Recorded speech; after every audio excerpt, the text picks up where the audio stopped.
in Ames, Iowa. And later on, I will explain to you why I speak about technological entrepreneurship, which is not really what I have studied in school. So let us start. I'll show you the demographics of Israel in 2014. And what you see here is called demographic pyramid. It is called demographic pyramid because it looks like a pyramid. And it shows you the following. On the left, you have the number of boys and the number of girls at the age 0 to 4.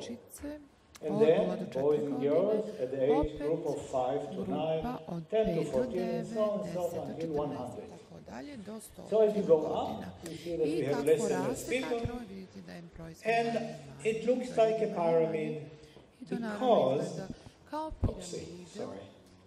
because the number of children per woman in Israel, the average is 3. On the average, we have 3 children per woman in Israel. This is the highest of the OECD countries. Now, what about demographics of Montenegro, 2014? It doesn't look like a pyramid. It looks like this. And there is something very peculiar about this pyramid, because at the working age, you have many more men than women. So where do you women go?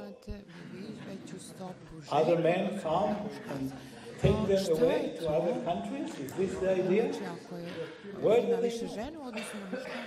But this is something that you may want to study. But the other thing is that it doesn't look like a pyramid, it looks more like a mushroom. So you have less and less children every year on the average. How many? 1.7 children per woman in Montenegro. Now, in order to sustain a stable society, you need 2.1 children per woman on the average. You don't have enough children. And what are the implications? Very simple. In the future, there will be less and less people working here to support an aging population. So we must do something about it, and this is really the topic of my lecture. What about Serbia? My host is from Serbia. That's how Serbia looks like. Again, mushroom, not pyramid. Average number of children number of children per woman in Serbia, even less than Montenegro, 1.4. All over Europe, in general, you have 1.5 children per woman, much less than what is needed to sustain a stable society. Okay, so let us continue. Now, I want to show you both Montenegro and Israel, and you see the differences. Israel is growing, Montenegro is shrinking. And so is Serbia, and so all the countries in Europe. So what can you do about it? First of all, why do we need to do anything about it? Well, as I mentioned, you have less and less people who will work in the future to sustain you when you will retire. And so it means that in order to support the same standard of living, everybody will have to produce more. More GDP per capita of a working person. That means that you have to develop something else rather than your economy now. Although your economy relative to the area is not doing bad, you are doing relatively well compared to Serbia and other countries in the region, not compared to Slovenia. So, what can we do? Number one, you can encourage larger families. And this is something that has to be done by governments. When I say government, I mean central government, province government, city government. Every government can support the idea of women having more children. But what is the reason for the less and less children that we have in recent years? This was not the case in the past. So what happens are three processes. Process number one is urbanization. People move from the village to the city. This is not only in Montenegro, it's all over the world. And in some countries it's extreme, like in China. Hundreds of millions move from the village to the city. Rather, the city expands into the villages and takes in more. This is process number one. It is a good process. We think that urbanization is good. We don't want to stop that process. Reason number two for less children is education for women. All the women here are educated. You have your own career, and that's very good. But women with career tend to have less children. In order to help them have more children, governments can do something about it. And process number three is government policy. And it is not so much pronounced here as it is pronounced in the Far East, because in the Far East, not only in China, in other countries, South Korea and so on, the government policy was one family, one child. Because there was a fear that the population would explode. And in fact, I will give you one example. In South Korea, in the 50s, the average number of children per woman was 6 children per woman on the average. And the government started to scream and yell, less, and people listened. So now they have 1.25 children per woman. And now the government feels more. It's not easy to do. Governments are not always clever, and they do not see the social development of the country. They don't see the trends. They should have seen that urbanization will limit the number of children per woman. They should have seen that education for women will limit the number of children per woman. They should let the families do what they want, but they didn't. This is not the case in Montenegro. But on the world scale, it's a phenomenon. So this is one thing that we can do. Another thing that we can do, encourage technological entrepreneurship. And my talk is about why should we encourage technological entrepreneurship in each and every country. So what is technological entrepreneurship? And here is a very simple definition. Technological entrepreneurship is establishment of a new technology venture. You have to establish it, you have to create it, has to be new, a new idea, has to do with technology, technology on the grand scale. Agriculture can be a technology, computers are also some kind of technology. And it's a venture. Some win, many lose. It's a venture. You take a risk. You take a risk to fail. While knowing that most technological entrepreneurship endeavors fail. And still, many people take the risk. And we'll talk about it too. So this is technological entrepreneurship. So why is technological entrepreneurship important for the well-being of societies, countries, and the world? In order to understand that, let's look at the world today. Today, number one, struggling economies. The economy of the world has been struggling since 2008. This is almost 10 years. The economies of the world is struggling. And there are several reasons for it, and governments do not find solutions to the problem. And you can take a loan in the bank for almost nothing now. They want to give you money. Do something, create something. So, struggling economies. This is factor number one. Number two, local tribal wars. There are no wars between countries now. Not a single war between countries. But there are many tribal wars. Within countries, tribes fight each other. And they fight each other because of one reason. There is one thing common to all these countries with the tribal wars. They are all poor countries. All of them. poor country. jako siromašne zemlje. When the country is doing well, Kada people are happy. država They bogata, buy, odnosno they kad sell, je they visoka work, they get salary, they potrošnja, raise children. dobra, obezbeđuju se But when a country is zarade, poor and plate, everybody, tako dalje, almost everybody is poor, i stopa nataliteta problems je visoka, ali so we have kada krene a put, problem sve of pokuca se unstable, na struggling siromaštvo, economies. da imamo We have a problem velike of probleme, poor problem societies jednog with terrible siromašnog tribal društva, wars, not koje only je in the Middle suočeno East. I come sa from tim Israel. We are pleminskim ratom. surrounded by Mi smo atrocities okruženi all around us, tom mržnjom and also in Izrael. Africa, sub-Saharan Africa. i And subsaharskoj factor number 3, Africi. waves of refugees. You know how many refugees there are in the world today? 60 million. 60 million people left their homes and are now refugees. It's a huge number. Think about the size of Montenegro, how many people you have here, and think about what does 60 million people mean. It's a huge wave of immigration, and people are trying to find better life, run away from the war. This is the world today. This is the world in which we live. So building sustainable economy requires development of human ingenuity.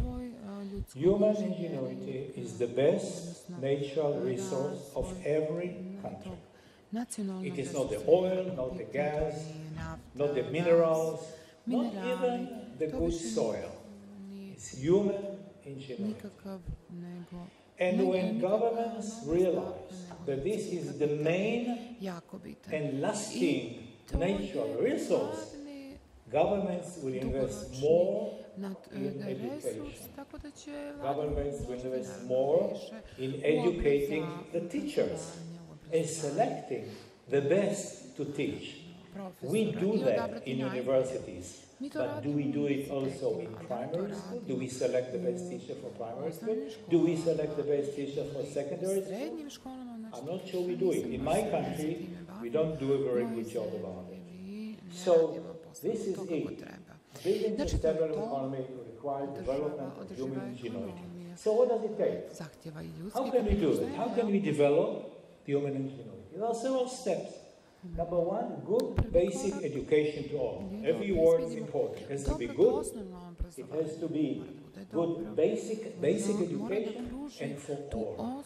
Everybody must be well educated, well, receiving well the fundamentals of understanding the world around us.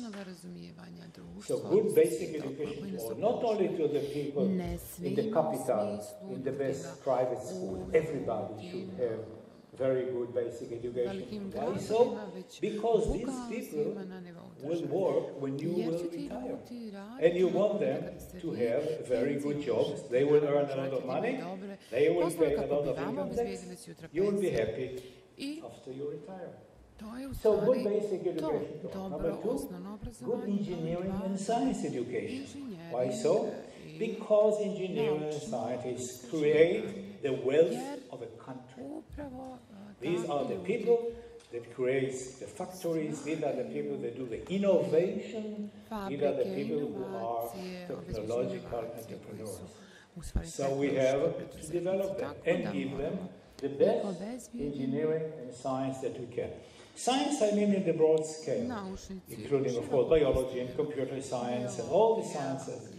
And all the engineering faculties. Now, about that, government policy and support. Governments should have good supportive policy towards entrepreneurship and towards education. And this, in my opinion, is job number one of every government, to support excellent education. In my opinion, the Minister of Education is the most important minister in every government, because he or she has to determine the way the education develops in the country, which means they are in charge of your future. Now, very important. Education is job one. Free market economy.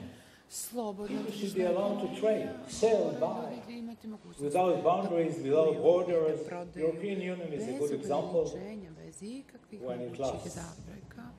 And if it's Evropska equal, unija I'm not going to jedinstveno talk tržište about je limitations in jako the dobar primjer, European neću Union. da govorim But ni u free čemu market drugom. economy. Now, Ali this slobodna sounds tržišna like ekonomija je motherhood. od Of course, free suštinskog market značaja. economy. Not in every country. To I nije can slučaj tell u you that svakoj I zemlji, gave mogu a vam talk reći in the Parliament of Uruguay. da sam Uruguay, South pričao America. u And when I Urugvaju talked parlamentu about kada sam free market govorio economy, o slobodnoj they tržišnoj said no. ekonomiji u parlamentu, oni su rekli ne. I know. Zašto ne? Because free market economy to them means that the United States will come and take everything. Će Sjedinjene Američke Države doći, preuzeti sve, uzeti nam They sve. want to close their Htjeli economy. su da zatvore Okay. svoju ekonomiju. Ja sam So this rekao, is u how they redu, do, and this to je is how the vaš United States način, do. a ovo And above all, radi no Amerika. corruption. I ono što No je najbitnije, corruption. ne Every smije country has some degree of corruption. Svaka zemlja je governments suočena sa try to nekim nivom overcome. Some countries, korupcije, neke zemlje, corruption is horrible. nekim zemljama ovaj Simply stepen je horrible. jako veliki. And you cannot užasno open a je. startup I ne because možete you have to pokrenuti pay novu kompaniju jer morate da bribe platite every mito step on the way na svakom in some koraku. countries. So corruption kills entrepreneurship. Korupcija So ubija let's say that we have all preduzetništvo. this. Good Ajde basic da kažem education da to all, imamo good sve, engineering and da science imamo education, sve, government policy support, uslovnu free market politiku, economy, no slobodnu corruption. ekonomiju, Is that enough nema korupcije. Da li je to to make a dovoljno? country Da li je to entrepreneurial? dovoljno? Kako bi Certainly not. postojala Many jedna countries have that. preduzetnička Are they ekonomija? Mnoge a country to of države entrepreneurship? imaju, ali nemaju Usually not. preduzetničku ekonomiju. So that may not be enough. Možda Also to nije needed dovoljno. is development of Jako je entrepreneurial bitno spirit da and postoji knowledge. taj preduzetnički We need duh to develop i it. znanje. It's Moramo not da radimo na natural tome. that To people ne would dolazi like to priroda, take a ljudi risk to and open a nemaju startup. urođeno. Most people are not like that. Mnogi ljudi We have jednostavno to nisu teach, takvi, we have moramo to da ih encourage. naučimo, And moramo da ih we have to do ohrabrimo it i moramo in every university in the world. na svakom I univerzitetu u will svijetu. elaborate a little bit Ja on ću o that. tome malo kasnije. So, born to become a technological entrepreneur, some people say that yes, you have to Neki be ljudi born kažu to a da family of morate entrepreneurs jednostavno, in order to be an imate entrepreneur. urođeno So if your father has a factory, preduzetnički duh, ako vam je or a otac vineyard, posjedovao or a, fabriku ili some other kind of vinograd ili business, neki jewelry drugi maker with biznis, with a nice company, then you are born into it. You live with all the problems, you live with all the successes, you know the trends, so it's in your home. But most of us do not have a father or mother naravno like nemaju this. majku We ili don't. oca koji se bavi svim tim. And I assume that most I of you pretpostavljam also da don't većina have. Does it mean that you nema cannot taj be duh? entrepreneur? A da to Certainly znači not. da ne može Everybody can be an entrepreneur. Almost everybody can be an entrepreneur. And many can be technological Mnogi entrepreneurs. mogu biti tehnološki So, preduzetnici. not so, we can teach it. Can we teach technological entrepreneurship?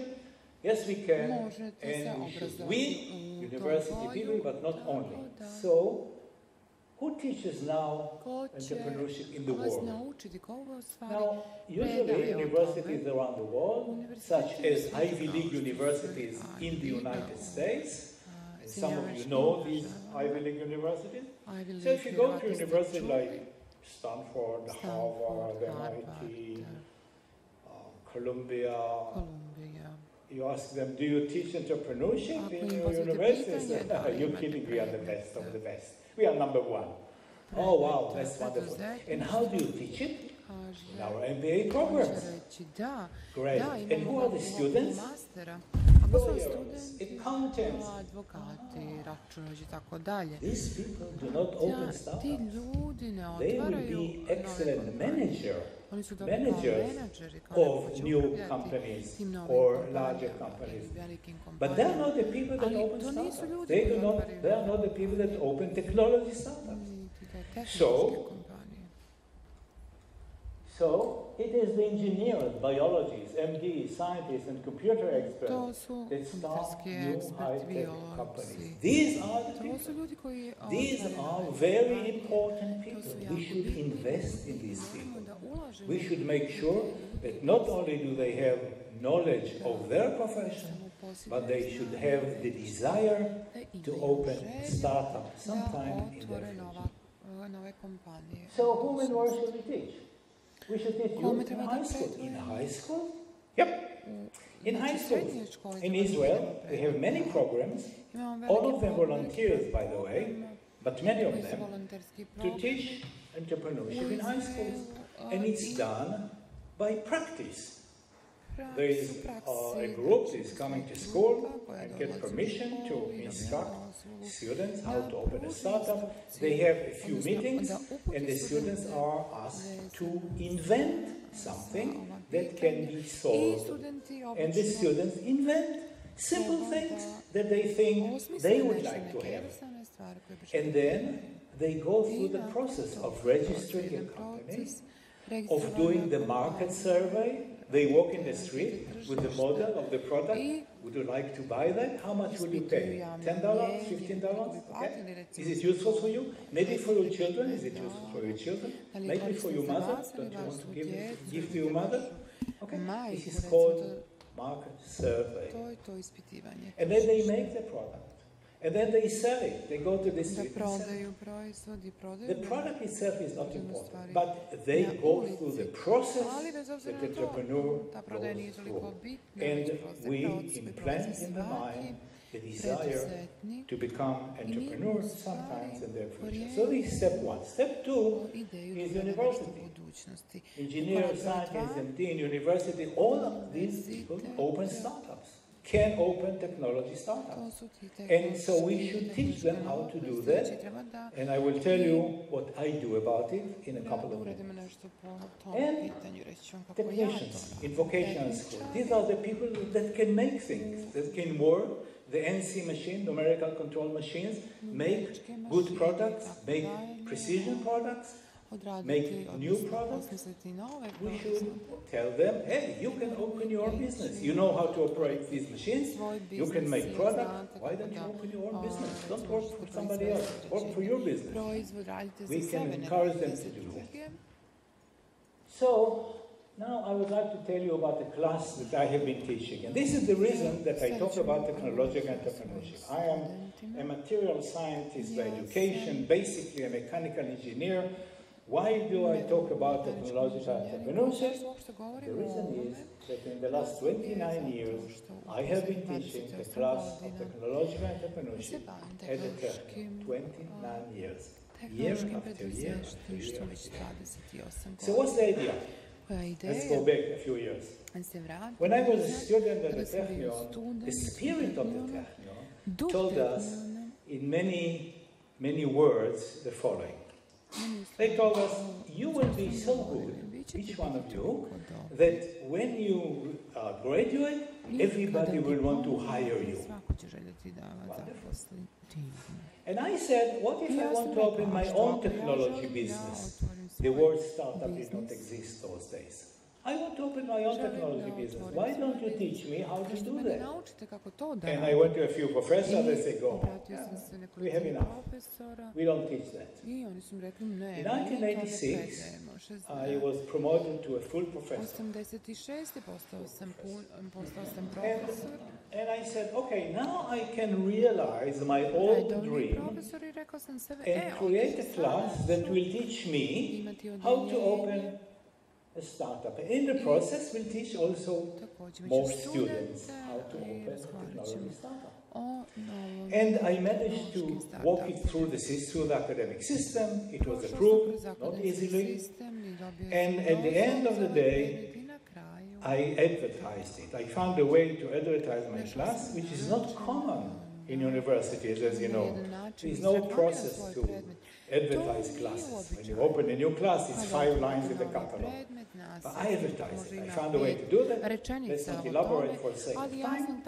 And I opened the class for 600 students, because this was the largest hall of the Technion. 800 students wanted to register. Only 600 could register. The other 200 also came. They were sitting on the stairs, they were hanging from the windows. It was very dangerous in the hall, but it was a smashing success. And ever since, it's a very, very successful class. And if we have a few minutes time, I'll tell you how the class works. So this is now 29 years. So how does it work? Number one, it's open to all technical students. I don't know who is going to be an entrepreneur. Let's everybody who is show some interest, come in, listen to this. Okay? Anybody who has a desire to listen is welcome. Open to all students. So there are 300 to 600 students in the class, depending on the hall that I use. All lectures are given by invited speakers. I invite them. They give speeches. And these speakers are divided into 3 groups. Group number 1 are successful entrepreneurs. Successful, how successful? They are now billionaires. Not millionaires, billionaires. And the other thing is that they started from zero. All of them started from nothing. They did not have enough money to buy food for the family. And now they are smashing success in different subjects. So, this is group number 1. Group number 2 are new startup entrepreneurs. These are people that opened their company 5 years ago, 7 years ago, and are still fighting to succeed. They are really trying to do their best. They are alive. The companies did not die, but the companies did not take off yet. So, they tell the students many things, amongst them how to succeed, what mistakes not to make, how to do many things. Then I will elaborate on it. And group number 3, which is the last group, are professionals. What are professionals? I bring a lawyer who tells the students what is a limited company and why you should open a limited company and not take the financial burden on your narrow shoulder. So, as the lawyer job. I bring the patent officer of Israel, who talks about IP, how to protect intellectual property, how to protect intellectual property, when to do it, what to do about it, and how to do it best. I bring somebody who talks about market survey, and he introduces to the students the notion that if you are not an expert in your market, you have no chance to succeed. You have to know your market very well. Long before you start your business, you have to be on top of the market. You have to understand what's going on. You have to know the competition. You have to know the price range.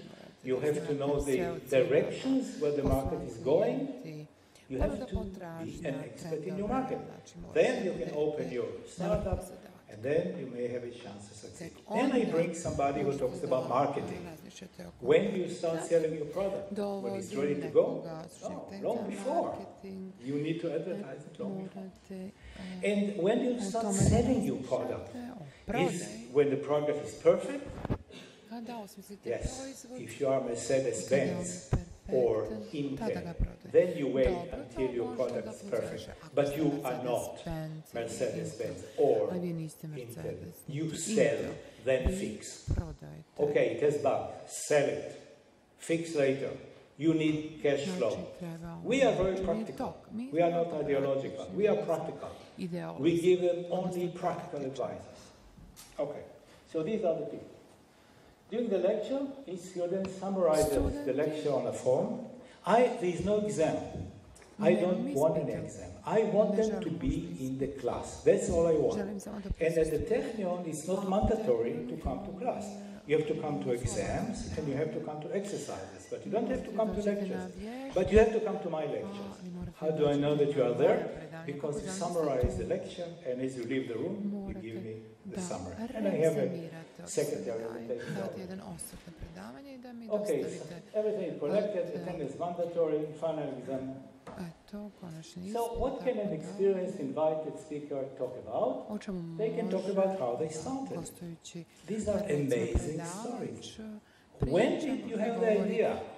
Where was the first time? And how did you start? And difficulties. What were your difficulties? Everybody had difficulties when they started. How did you overcome them? And what were the financial resources? You hear fantastic stories. Where they took the first one? How did they find partners? Where did they find customers?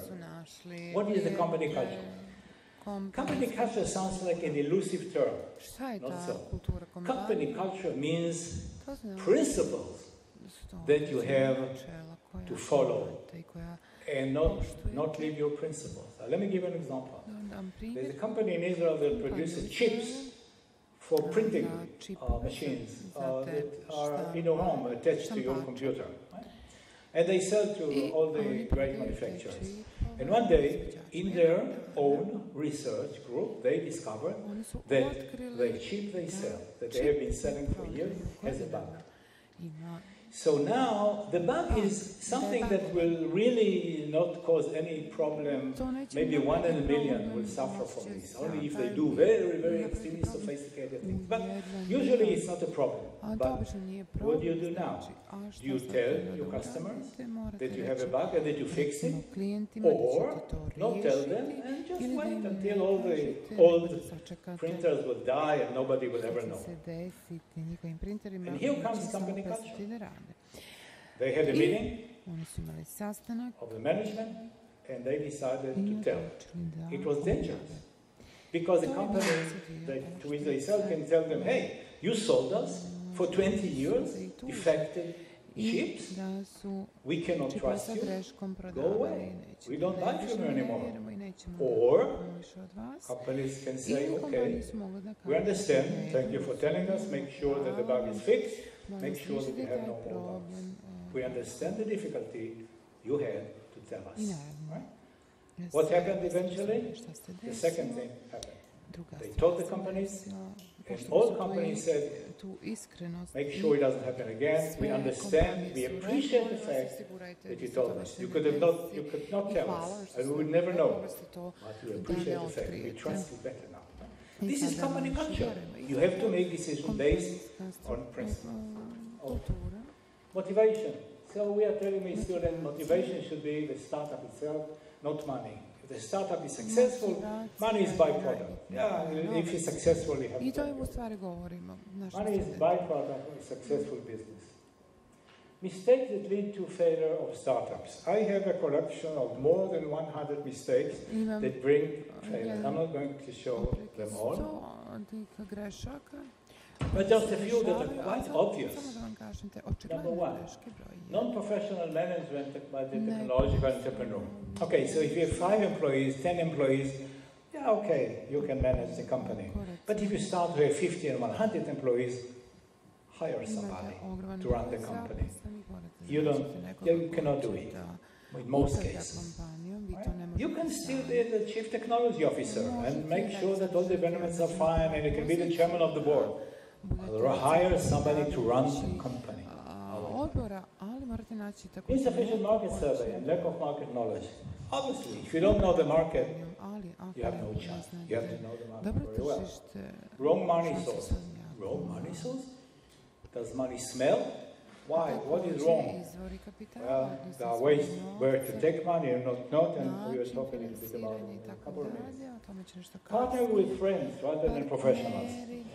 This is typical of Israel, but I'm sure it's also typical for this part of the world. We are camaraderies. We have good friends. We sit together, drink beer, or go to the beach to look at the girls, and somebody has an idea, and the 3 friends open a company. Well, wait a minute. Are you a good combination? Do you have a good distribution of somebody who knows the technology, somebody who knows management, somebody who knows marketing? You have to create some kind of good combination, not just camaraderies. Camaraderie is not enough. Ego-driven entrepreneurs, I know best. I created this company, don't tell me how to run it. You don't know best. Humble. Humble entrepreneur, successful entrepreneur. And that contract among founders. We give the following advice. If you open your own company alone, no problem. Fill in the document, send a couple of hundreds of euros to the register, and you have a company, start working. Takes 1 week or less. But if you have partners, then go to the best lawyer in town and write the best contract you can make, so that if there are problems in the future, you know what to do. It is written in the contract. Right? And there will be problems. If the company is failing, there will be problems. If the company is very successful, there will be problems. What do you do if one of the partners wants to sell and the other one doesn't want to sell? What do you do? It is written in the contract. What to do?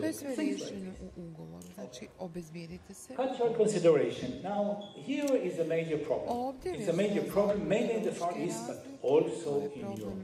Fear of failure. People are afraid to fail, and this is why they will not take risks. In the Far East, it is a very strong cultural effect. If you fail in the Far East, it's a shame on you. It's a shame on your family, shame on your city, shame on the emperor, God forbid. So people will not take risks because they know that they can fail. They go only when it is easy and when they are sure that everything will be fine. And this is why they want to be employees of a large company. They don't want to open a startup. Nowadays, leaders all over the world, Far East, Europe, everywhere, talk about innovation. And I tell them, innovation you have. Innovation is done in university. Innovation is done in research centers. Okay, so you have something new. This is not a product. You need a technological entrepreneur that will take the new stuff and make it into a product. So, yes, innovation and technological entrepreneurship. You have to understand it. Not you understand it, but they don't. Government role. What can governments do? Governments can open incubators, encouraging. And I said again, government is central government, province government, city government, university government. Can open incubators to encourage new startups. I do not detail. This is a lecture. Each one of them is a lecture. We don't have time. Partnered with VC funds, I'll tell you what it means. In Israel, it made a Fantastic difference in the entrepreneurship spirit of the country. I'll tell you. When I started my class, I invited a speaker to talk about venture capital funds. There was one venture capital fund in the country, one. I invited him. The next year I invited him. The next year I invited him. He said, enough, take my son. He's an expert. One. And then in 1993, the government of Israel did something very smart, and I tell it to you because governments follow that example, and your government may also want to follow it.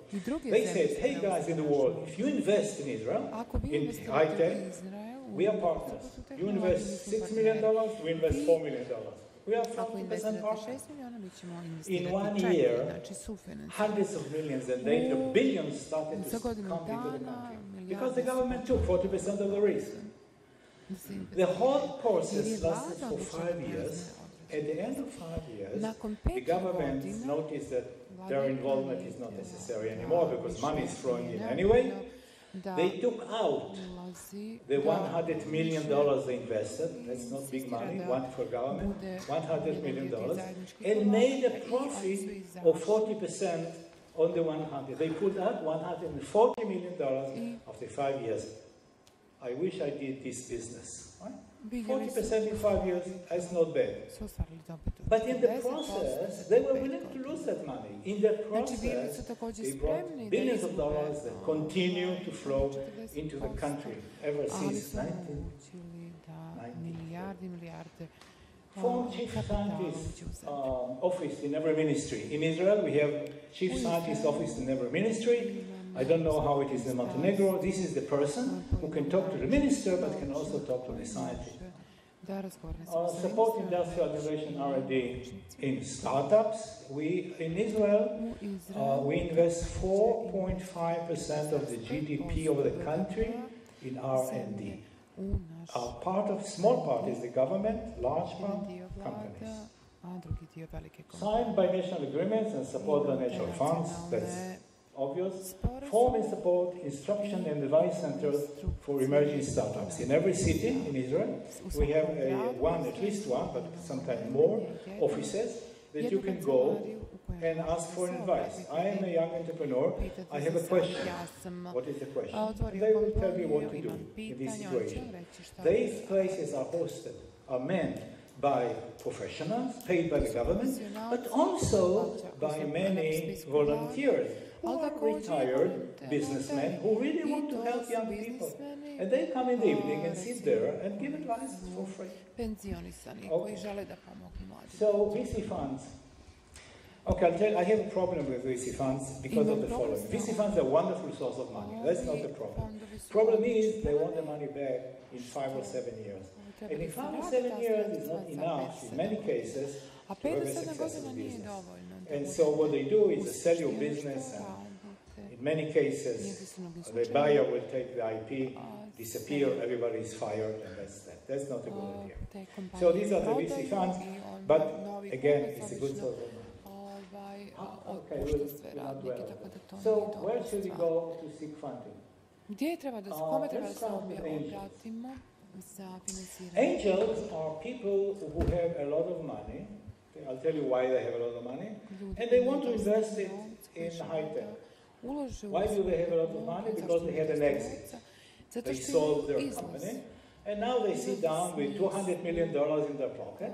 They are in after tax. They want to encourage and be involved in new startups in the same field. So this man is a specialist in aerospace materials or whatever company he sold, and he would like to invest in startups in the same area.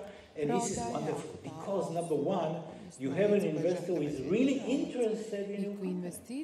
And this investor has the networking. He will create for you networking all over the world because he sold all over the world. And that person will guide you and tell you, do this, don't do that. And that person will call you and say, hey, come for dinner. I want to introduce you to somebody who will be very important for your business. These are the angels. Okay. So if you have an exit, in the beginning I was against exit, by the way, but now I know it's necessary. If they reinvest in the economy, it's wonderful. Strategic partners are, let's say that you have a small business and you make some kind of product, some kind of electronic product, and it's okay to sell it. You can afford selling it all over the world. Montenegro is a small country, Israel is a small country, there is no local market. Export is always number one. So you can sell, but can you support your product? Supporting a high-tech product means that you have to have a representative and technologies in each and every country, so that if somebody has complaints, you can fix the machine, and that is very expensive. Keeping officers in each and every country is very expensive. So instead, join a large company who has the market, who has the support, and they, if your product fits into the line of products, then you make a partnership. They will sell your product. Not only will they sell it, they will tell you how to change your product a little bit so that they can sell it better. This is good. Bootstrapping is creating a company without money. No money. How can you make a company without money? Let's say that I need some invention, I want to develop it, and I need a computer software engineer to help me develop a product. So how can I employ one without paying him or her anything? Very simple. I have something which is very valuable. This is my company. I will approach somebody and say, hey, I will give you a part of my company, but you will work for me in the weekends or in the evening, and we are partners.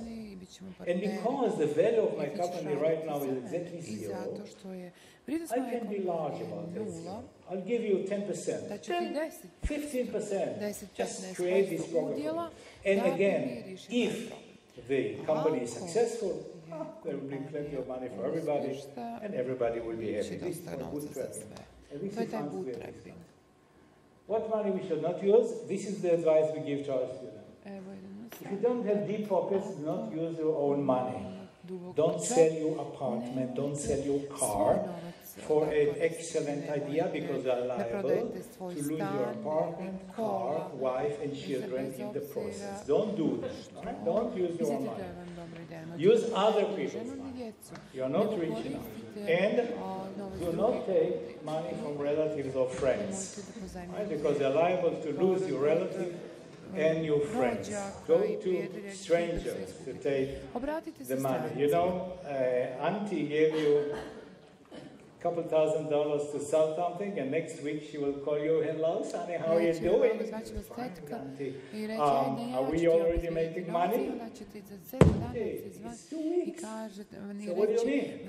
Well, it will take years. Years? Pa ćete reći, tetka, ja sam mislila da ti vratim nakon nekoliko godina, Okay. a ona će onda da padne u nesvijest. I want to mention a couple of things and then we'll stop.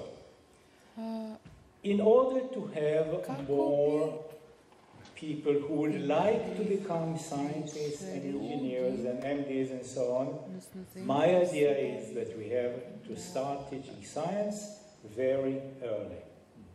How early? In the kindergarten. Već u vrtiću Start teaching science in kindergarten. Yep, age 5. Can children understand? Djecu Oh od 5 yes. godina. They will understand very well, provided that you will explain it properly. They can understand anything. A young child who is 1 year old doesn't speak yet. When a child is 2 years old, you cannot stop him or her from speaking. Right? In 1 year, they learn the language. Minds are extremely agile. They can understand everything. So I started a program in Israel to teach science to kindergarten children in Haifa, my hometown. 60 kindergartens. It doesn't work. It doesn't work well because the teachers in the kindergartens cannot convey the science that we teach them. We teach them, they are supposed to convey the science to the children. It squeaks. It doesn't work very well. These women, always women, do not have it. They are not scientists. They can barely understand, but they cannot teach it. So I started another program, which is a television science program for kids. It's called To Be a Scientist with Professor Dan. In Hebrew, Liot Mad'an, in Professor Dan. So it rhymes. And there I created clips in which I teach a group of 3 children, age 6, 6.5, first graders. I teach science, real science, and it's on our national educational television channel. And I teach, there's no hocus pocus, no liquid nitrogen bubbles, no. Only things that they can understand about basic science. How do you measure things? What are the units? Okay? What is the height of this? 21. What? Centimeters, right? 21 centimeters. Every number has a unit. Okay? What's the temperature? 30 degrees C, correct. So I teach them about light. I teach them about structure of crystals. And we experimented in front of television. They built for me a laboratory, sort of laboratory. And I have a laboratory aide who is an actress. And she brings the soft part. She tells the story. Okay? So when I talk about Edison, she tells the story about Edison. When I talk about temperatures and how to measure them, and what does temperature really mean, she calls the North Pole. What is the temperature in the North Pole? And what is in Sahara? Wow, so hot. She makes the soft stuff. The whole, every clip is 15 minutes. 15 minuta otprilike traje. Okay, Startup Nation. This is the book that I recommend you read. It is not the best book in the world, but it gives you some idea why Israel became a startup nation with smashing success in startups. And while in the past a Jewish mother wanted her son or daughter to become a doctor or a lawyer, now they want their children to become startup people who will open a new business and bring pride and richness to the country. There is a spirit of entrepreneurship in Israel. There are several reasons for it. And one reason, by the way, is the military service. Military today, everybody goes to the military. And military today is very high-tech. It's in the spearhead of high-tech. And thousands of young people are employed in R&D in the military. Another source is the following. This is something unique to Israel. It's only in Israel. Every large company in the world that you can mention has a development center in Israel. Every name, every brand name has a development center.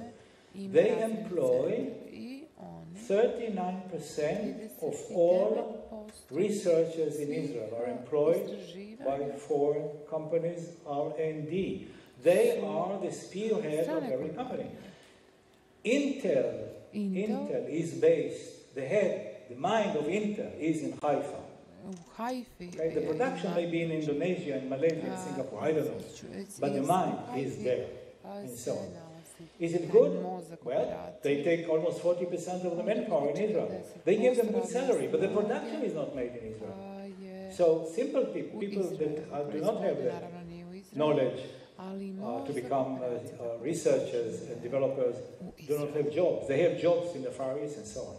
That's the bad part. The good part is that these people, these young people, are in the spearhead of technology. They know what's going to happen in 5 years in each and every country. They know what's in the future. And when they say, okay, goodbye company, I want to open my own entrepreneurial business, my own startup, they have a fall. They know what's going to happen in 5 years, and they can be very successful. So it's an excellent school for people who want to open startups. So this is one phenomenon, very unique to Israel. Israel has the brain drain without the bodies leaving the country. They work for foreign companies. Okay, enough of that, and thank you very much.